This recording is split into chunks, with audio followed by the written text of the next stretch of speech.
Graça e paz, prezados alunos e alunas, muito bom estarmos juntos para estudarmos essa disciplina tão fantástica e necessária para os nossos dias, principalmente a disciplina da exegese.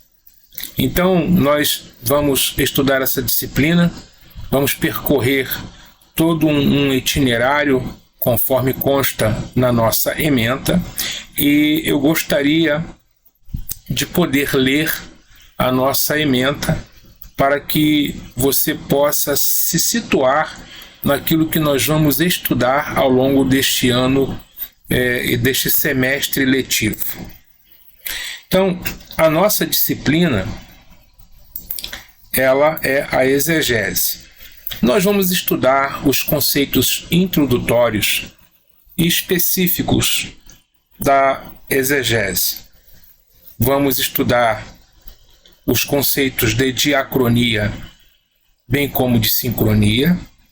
Vamos entender o que é um estudo que considera o texto na perspectiva diacrônica, ou seja, da formação do texto, da história do texto ao longo do tempo, bem como também compreender o conceito de sincronia, que é o estudo do texto tal como encontra-se no cânon sagrado.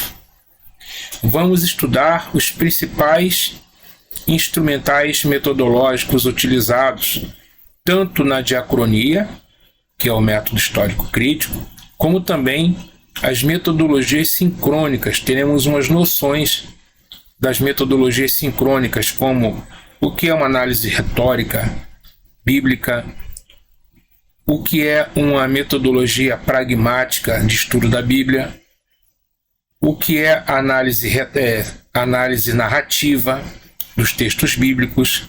Enfim, nós vamos estudar uma série de metodologias, pelo menos teremos uma noção de uma série de metodologias que poderão nos ajudar, nos auxiliar no estudo dessa disciplina tão importante.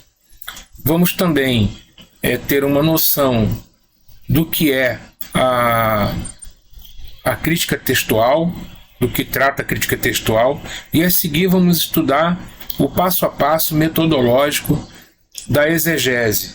E nós vamos tomar como referência a exegese chamada de histórico-gramatical. Então, nós vamos seguir toda uma metodologia, não é, que começa na tradução do texto ou na escolha de uma tradução. Quando a gente não conhece as línguas originais, temos que ter uma tradução, né? Quando a gente conhece as línguas originais, fazemos a nossa própria tradução. Quando nós não conhecemos as línguas originais, nós temos que comparar as traduções da nossa língua e optar por uma. Nós vamos aprender a segmentar e a delimitar um texto. Nós vamos aprender a segmentar e aprender aonde esse texto começa, onde ele termina. Vamos aprender a estudar o contexto histórico, cultural e social de um texto. Vamos aprender a fazer esse tipo de pesquisa para compreender melhor os elementos que o texto traz, porque o texto bíblico, pelo fato dele ter sido escrito em contextos históricos e sociais bem específicos, ele traz marcas do tempo em que ele foi escrito. Marcas da cultura, marcas da história, marcas da religião, marcas, vestígios da economia. Então, da economia da época, hábitos da época, e nós precisamos entender para elucidar os textos.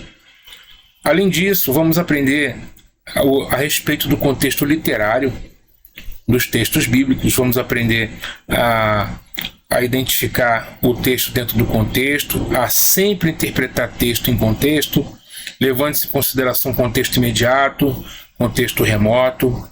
Vamos aprender o conceito de gênero literário. Isso aqui é muito importante, né? O conceito de gênero literário. O que é um gênero literário? Como entender um texto levando-se em consideração o seu gênero. Porque não podemos, na verdade, entender texto sem considerar o gênero. É o gênero literário que vai direcionar a nossa compreensão do texto, a que o texto se propõe. Além disso, nós vamos, em nosso estudo de exegese, prosseguindo na metodologia, nós vamos fazer análise lexicográfica, análise sintática, ou seja, toda essa parte gramatical e lexical do texto, palavras importantes, aprender a identificar a estrutura de um texto, reconhecer figuras de linguagem, reconhecer as estruturas padrão da poesia hebraica, os paralelismos, os quiasmos, enfim, até chegar à teologia do texto.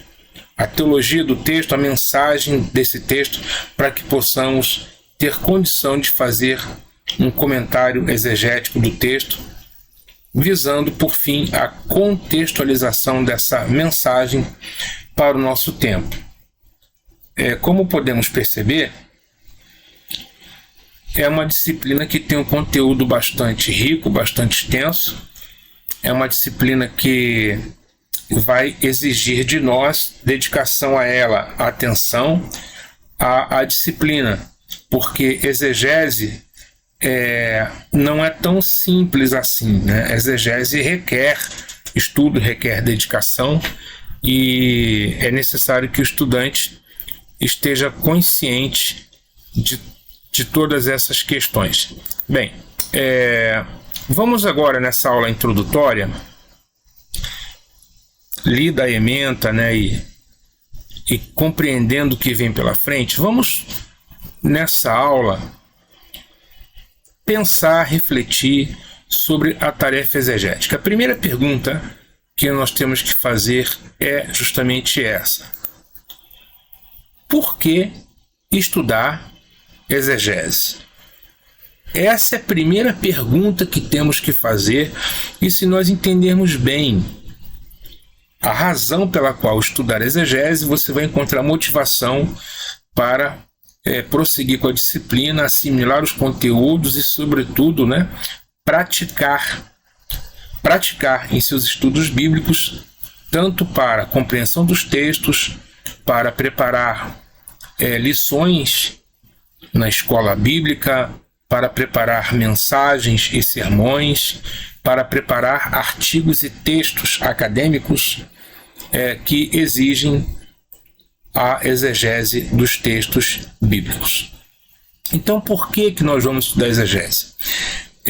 Uma breve olhadela, né? Um breve olhar para o nosso contexto contemporâneo, as mensagens, se formos analisar as mensagens pregadas nos púlpitos das igrejas, se formos analisar o que tem sido ensinado, nós vamos perceber que há de fato uma carência da exegese, uma pobreza, não é? Devido à pobreza das mensagens, a pobreza teológica, a pobreza de qualidade das mensagens que têm sido proclamadas. Em muitos lugares o povo tem sido alimentado com palha e não com a palavra, porque pregar uma mensagem, trazer uma lição da Bíblia para um estudo, requer dedicação, requer estudo, requer compromisso com o texto. Perdão. Requer compromisso com o texto e com os estudos. Assim sendo, é de suma importância que nós dediquemos atenção à exegese. Então vamos começar a fazer algumas pontuações. Em primeiro lugar,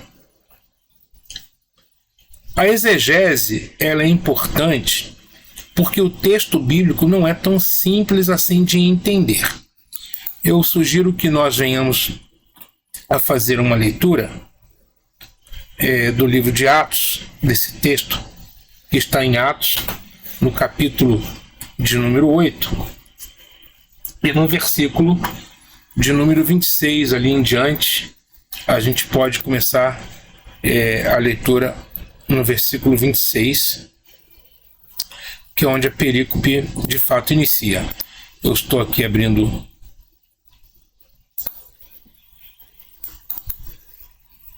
isso. Vamos fazer essa leitura aqui no texto. O texto diz assim: Atos 8, 26. Um anjo do Senhor disse a Filipe: levante-se e vá para o sul, no caminho que desce de Jerusalém a Gaza. Este se acha deserto. Filipe se levantou e se foi. Havia um etíope, eunuco, alto oficial de Candace, rainha dos etíopes, o qual era superintendente de todo o seu tesouro. Ele tinha vindo adorar em Jerusalém e estava regressando ao seu país. E assentado na sua carruagem, vinha lendo o profeta Isaías. Então o Espírito disse a Filipe: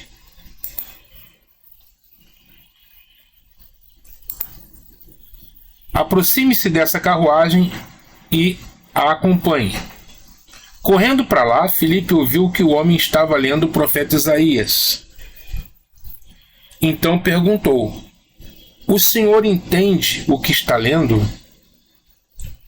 Entendes o que lês? Entende o que está lendo? Ele respondeu: como poderei entender se ninguém me explicar? Como poderei entender se ninguém me explicar? E convidou Filipe a subir e sentar-se ao seu lado. Ora, a passagem da escritura que ele estava lendo era esta: foi levado como ovelha ao matadouro, e como cordeiro mudo diante do seu tosqueador, ele não abriu a boca. Na sua humilhação lhe negaram justiça. Quem poderá falar da sua descendência, porque a vida dele é tirada da terra? Então o eunuco disse a Filipe: peço que você me explique. A quem se refere o profeta? Fala de si mesmo ou de outra pessoa? Então Filipe explicou, e começando com esta passagem da Escritura, anunciou-lhe a mensagem de Jesus. Maravilha! Essa pergunta que o Filipe fez ao eunuco é a pergunta que não quer calar. É a pergunta que todos nós devíamos ou deveríamos fazer a nós mesmos. Será que nós estamos entendendo o texto que estamos lendo? Meu irmão, minha irmã, repare, nós temos em nosso país, que graças a Deus tem liberdade religiosa, não há nenhum tipo de proibição quanto ao funcionamento de igrejas e nem a venda de Bíblias. Graças ao bondoso Deus, temos várias livrarias que vendem Bíblias e várias editoras que publicam. Então nós temos Bíblias na língua portuguesa, que é o nosso caso aqui, em várias versões diferentes. Nós temos a Almeida Revista Corrigida, a Almeida Revista Atualizada, a Nova Almeida Atualizada, nova versão na linguagem de hoje, nova versão internacional, nova versão transformadora, Bíblia Viva, tem tudo quanto é versão de Bíblia, Bíblias de estudo, em todos os matizes teológicos, Bíblias de caráter dispensacionalista quanto à escatologia, Bíblias pré-tribulacionistas, Bíblias pós-tribulacionistas, Bíblias mesotribulacionistas, Bíblias focadas na mulher, no adolescente, no jovem, Bíblias de estudo de tudo quanto é tipo. E, no entanto, o texto de Atos 8, 26 continua. E a pergunta do versículo 30 é basilar: entendes o que lês? As pessoas estão com a Bíblia na mão, e você bem poderia fazer como o Filipe, sentar-se do lado dessas pessoas e perguntar: meu irmão, minha irmã, você entende o que você está lendo? Com certeza Muitos deles dirão, a exemplo do próprio eunuco: como poderei entender se alguém não me explicar? Quando a gente percebe a pergunta do Filipe ao eunuco que estava lendo o profeta Isaías, é porque o Filipe sabia que a interpretação desse texto, compreender esse texto, exige uma certa habilitação, uma certa habilidade, um certo conhecimento. E quanto mais o tempo passa, quanto mais nós nos distanciamos do texto, mais ainda isso se torna crítico. Porque o texto bíblico não foi escrito no nosso tempo. O texto bíblico guarda uma distância considerável com todos nós, leitores contemporâneos do século 21. O último livro da Bíblia, o livro que foi escrito por último, no finalzinho do primeiro século, é o livro do Apocalipse. E o livro mais tardio da Bíblia, que é o Apocalipse, o último livro a ser escrito dentro do cânon, ele guarda uma distância de nós de 20 séculos. Isso é considerável, é muito considerável. Então, esses textos estão distantes de nós em tantos aspectos, como questões culturais, questões temporais, questões religiosas que não estão mais presentes no nosso tempo, questões econômicas, hábitos culturais, aspectos linguísticos. Um texto bíblico foi escrito em hebraico e aramaico no que tange ao Antigo Testamento e escrito em grego no que diz respeito ao Novo Testamento. Questões geográficas, lugares que a gente nem imagina, que a gente nunca foi e que estão no texto bíblico, e nós precisamos entender quais são as características proeminentes desses lugares a ponto de estarem ali no texto bíblico, por que estão ali. Então, entender a geografia, entender um pouco da língua, da cultura, aprender a fazer uma análise contextual do texto e perceber o objetivo que o texto quer alcançar, essa é uma tarefa muito importante da exegese. Portanto, essa é a pergunta. Você tem a Bíblia, você tem estudado a Bíblia, você entende o que você está lendo? Você entende o que você tem lido? Será que entendemos o suficiente para compartilhar com outros? Essa é a questão. Muitos estão pregando e ensinando aquilo que não fazem ideia, não têm a menor noção, e com o texto ali, simplesmente lê e fala aquilo que acha que o texto está dizendo, quando na verdade o texto pode estar dizendo algo totalmente diferente. É por isso que nós temos que estudar a exegese. A exegese nos ajuda a compreender o texto, a entender o significado do texto. Há um outro texto também, no livro de Isaías, no capítulo de número 29,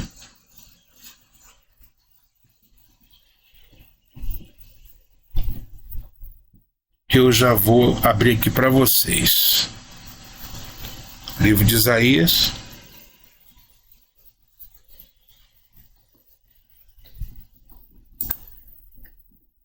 no capítulo de número 29,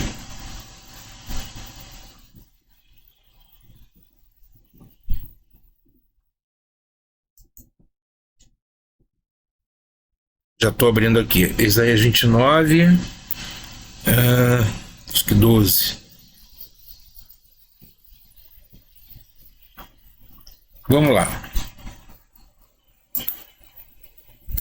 29, 11 e 12. Né? Então, olha só o que está escrito aí no livro do profeta Isaías. Para vocês, Isaías 29, 11 e 12. Para vocês, toda visão já se tornou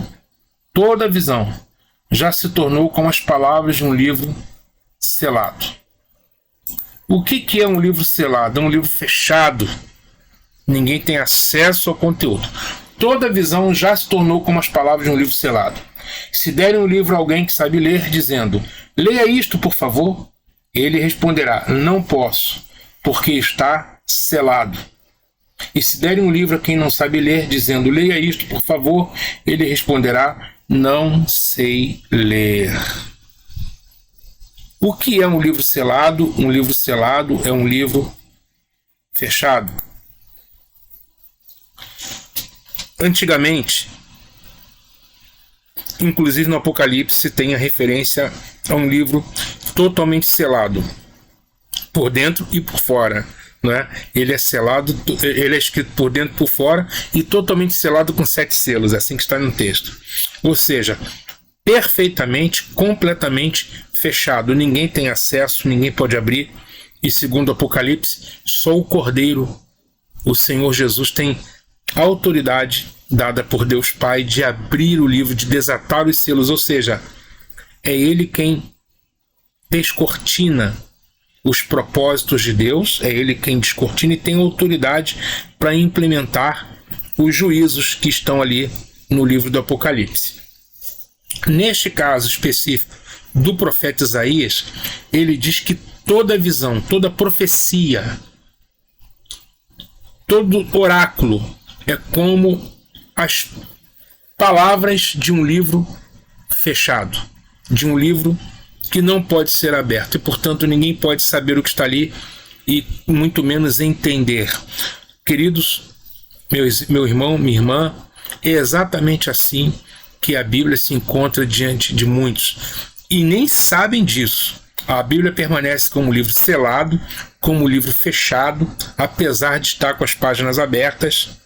O livro continua selado, continua fechado. A pessoa vai dizer: não posso porque está fechado. Na verdade, o que está fechado é o entendimento, o que está fechado é a compreensão, porque não tem as chaves para poder abrir o texto. E essa chave, a exegese, certamente vai fornecer para que a gente possa ter acesso ao texto e compreender a mensagem que nele está. Então, é por isso que temos que estudar essa disciplina.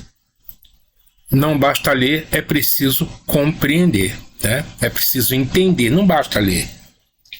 As escrituras, elas precisam ser compreendidas para que sejam vividas e possamos orientar a nossa vida, pautar a nossa conduta com base na direção das escrituras, porque afinal de contas, como o próprio salmista diz, né, lâmpada para os meus pés e luz para o meu caminho é a tua palavra. Então a palavra é a lâmpada, a palavra é luz, e luz, ela nos faz enxergar a direção. Um carro sem farol numa estrada escura, ele fatalmente vai cair num buraco, vai errar a estrada, porque não sabe para onde está indo. Quando nós nos guiamos pelo farol da palavra, nós temos direção segura para a nossa vida. Muito bem. Vamos entender a exegese, começando pela etimologia da palavra. Da onde vem essa palavra exegese e o que significa a palavra exegese? Essa palavra, ela é a transliteração do substantivo grego exegesis, que significa narrativa, interpretação ou explicação. Então, exegese vem de exegesis. Este substantivo exegesis, ele vem do verbo exegelmai, verbo grego que significa narrar, interpretar, explicar, expor. Então, o significado literal desse verbo é trazer ou conduzir, ou ainda até guiar para fora. Então, é uma preposição, tá? E é resultado da junção da preposição com o verbo guiar, conduzir. Então, exegesis. Exegese vem de exegelmai, que é narrar, explicar, interpretar, e o sentido da palavra, portanto, é trazer, conduzir, guiar para fora. Aparece em alguns textos da Bíblia, e um que eu gosto muito de citar é justamente João 1,18, quando diz que Jesus, lá em João 18, diz que ninguém jamais viu a Deus, mas o Filho unigênito que está no seio do Pai foi quem o revelou. O verbo exegelmai é aplicado em relação a Jesus na ação de revelar o Pai. Jesus é exegelmai, o Pai. Ele revela, ele interpreta. Jesus, ele explica o Pai para nós. Ou seja, na vida de Jesus, na face de Jesus, no caráter de Jesus, nos atributos de Jesus, nós vemos o Pai perfeitamente nele. Ele é a própria explicação, ele é a própria exegese, ou, como diz o próprio texto, ele é a própria revelação de Deus. O Filho revela o Pai como uma exegese do Pai. Gostaram disso? Eu acho muito bonito essa ideia de Jesus como sendo aquele que explica, né, o Pai, né? Jesus explica o Pai. Ele nos revela o Pai. Então, o significado resultante, aqui tem uma citação de um autor chamado Graham Smith, no livro dele sobre exegese do Novo Testamento. Ele diz que o significado resultante do termo exegesis é a exposição de uma palavra. Veja, exposição de uma palavra, sentença, parágrafo ou de um livro inteiro, levando ao significado verdadeiro e exato do texto. É assim que ele interpreta o termo exegelmai, exegesis, a exegese, como sendo então essa tarefa, né, de expor tanto uma palavra, sentença, parágrafo de um livro inteiro, levando ao significado verdadeiro e exato do texto. Então a exegese, ela busca o significado, o sentido, o que esse texto comunica. A exegese histórica, ela se preocupa sempre com o sentido primário do texto, né? O sentido primeiro. O que esse texto significou para os seus leitores originais? Evidentemente, a próxima pergunta é o que ele significa para nós hoje. Mas o significado é algo que nós temos que buscar. Nós temos que interpretar qual é o significado do texto bíblico. Uwe Wegner, que escreveu o livro Exegese do Novo Testamento, ele diz assim: exegese é, pois, o trabalho de explicação e interpretação de um ou mais textos bíblicos. Então, é a explicação do texto.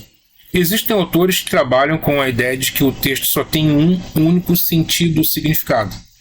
Outros autores entendem que o texto pode admitir mais de um significado. O texto admite isso, mas o texto não admite qualquer significado. Ele pode admitir até mais de um, e nós vamos ver alguns exemplos disso ao longo do curso, mas nunca qualquer, porque o próprio texto é que vai nos dar os parâmetros, as balizas norteadoras da interpretação, né? Então é o trabalho de explicar o texto. Assim define Uwe Wegner. Segundo Gordon Fee e Douglas Stuart, a exegese é o estudo cuidadoso e sistemático da Escritura para descobrir o sentido ou significado original que foi pretendido. Está vendo? Significado original é uma exegese histórica. A exegese é basicamente, portanto, uma tarefa histórica. É a tentativa de descobrir qual era a intenção original das palavras da Bíblia. A exegese é, pois, a primeira tarefa do trabalho hermenêutico. A exegese é a tarefa número 1. O estudo do texto começa com a exegese. Grant Osborne, em seu livro A Espiral Hermenêutica, ele define assim: o significado pretendido pelo autor sagrado é o ponto de partida fundamental, mas não é um alvo em si mesmo.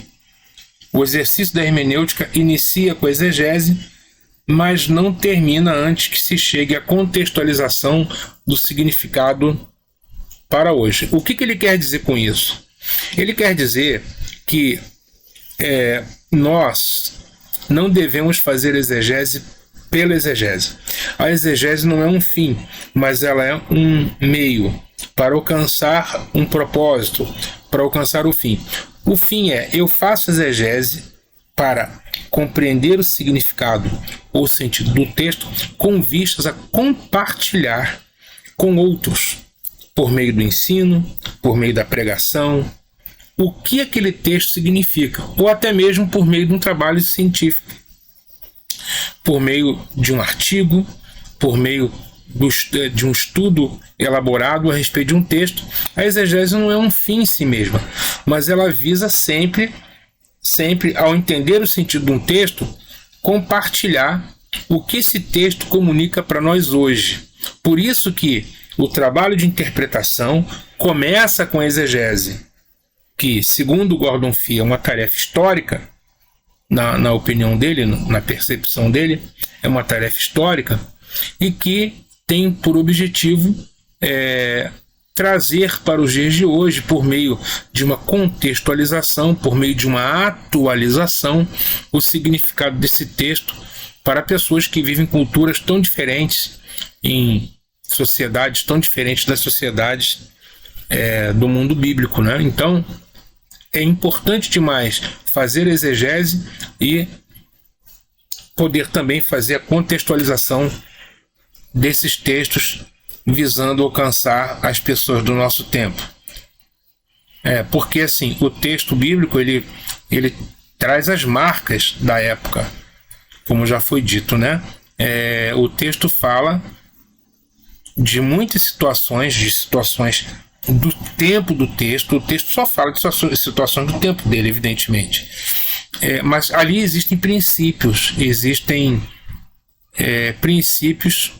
que são perenes, que são permanentes e que estão ali entremeados em questões de época, em questões culturais. É isso que nós temos que entender no estudo exegético. E para concluir essa nossa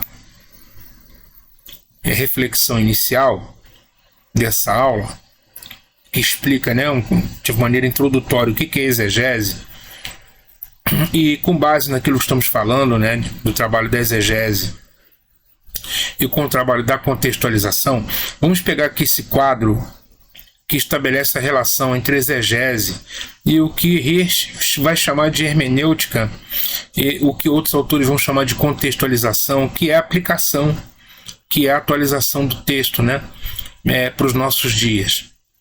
Gordon Fee entende, por exemplo, que a tarefa hermenêutica ela envolve a exegese do texto enquanto tarefa de descobrir o sentido do texto no tempo em que ele foi escrito, o que ele significou, o significado dele para os primeiros leitores, e também, no segundo momento, no segundo passo, a significação, que significa contextualização, a atualização ou a aplicação do texto para nós hoje.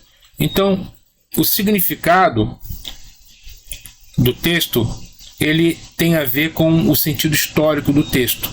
O que esse texto significou lá, naquele lugar e então, naquela época. O lá e então. Esses conceitos aqui essas expressões são do livro do Gordon Fee. Lá e então. Para entendermos a significação, o que o Gordon Fee vai chamar de contextualização e aplicação do texto para os nossos dias. Ou seja, o que foi dito lá então, o sentido do que foi dito lá e então para aqui e agora, né? Nesse